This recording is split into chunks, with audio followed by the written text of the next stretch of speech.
Hello students, चलो आम Indian history Bharat इतिहास मध्ययुग मोगल और सुल्तान जुगर केते गुडे इंपोर्टेंट शॉर्ट क्वेश्चंस 2 मार्किया क्वेश्चन आलोचना करवा। ताजमहल किए केबे निर्माण करथिले एटा गोटे इंपोर्टेंट क्वेश्चन पिला माने एवं का उद्देश्य मोगल सम्राट शाहजहां ताजमहल आग्रा ठारे निर्माण करथिले। यह प्राय 22 वर्ष लगी 1631 रु 1753 पर्यंत आर निर्माण कार्य चलता।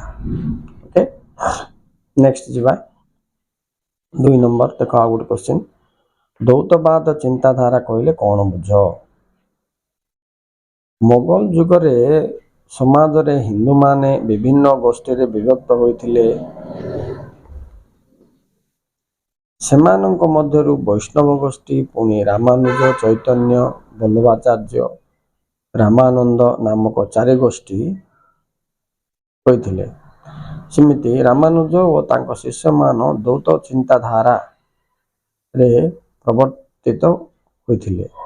लक्ष्मी नारायण को पूजा करथिले। अच्छा, एटी पिला माने द्वैतवाद अर्थ भगवान एक नुहे, स्त्री और पुरुष दुईटा जमी आम अर्धनारेश्वर बोलिक शिवंकर शक्ति को मिसे कर एमान सेमती लक्ष्मी नारायण को सृष्टिकर्ता रूपे दुईटी शक्ति को सेमान पूजा करते।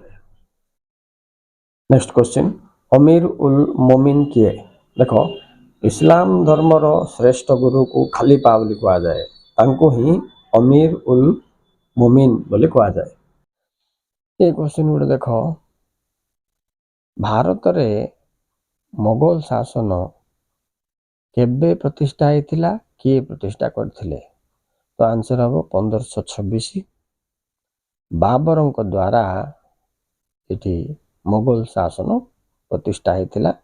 परवर्ती समय अकबर या पुणी शीर्ष को नहीं, अकबर आ बाबर मध्य युद्ध होता, पानीपत युद्ध।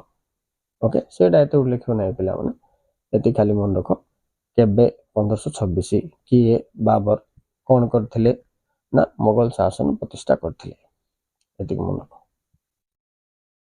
इबान बतुता किए तांकर पूरा नाम कौन थिला? मध्ययुग रे भारत भ्रमण रे आसुथिबा परिव्राजक हेउछंती इबान बतुता।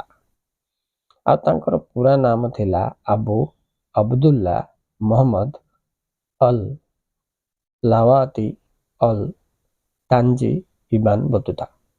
मन रखता पिला 50,000 क्वेश्चन।